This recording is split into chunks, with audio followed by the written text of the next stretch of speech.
I remember thinking to myself, he's going a bit quick, you know, sort of thing. Yeah. And then I thought nothing more of it and carried on reading the magazine. Yeah. And then the next thing I remember is waking up in the hospital. And that's it. So I was knocked unconscious. And you've still not remembered that now? No, I don't remember the actual incident, no. Matthew still doesn't remember what happened in the tram crash a year ago.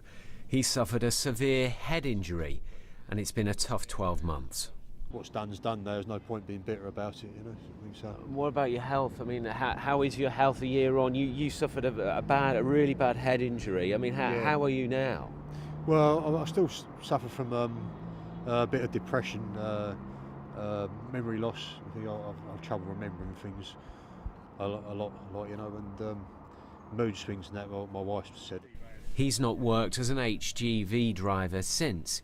He has received interim compensation payments, but it's turned his life upside down. Your life is just completely different now. Completely changed. Yeah, it is, but I'm working on it. I'm trying to get my life back as best I can, you know, sort of thing. And, You're still positive?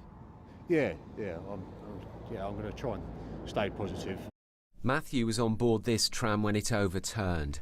A preliminary report found that it was travelling at 46 miles an hour on the corner where the speed limit is 13.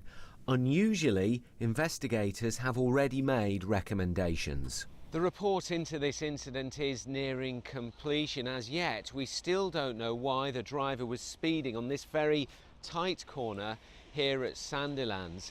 The early indications from the investigators, though, are that they will recommend some kind of automatic mechanism to prevent speeding, and also a system that'll be able to detect if the driver isn't paying attention.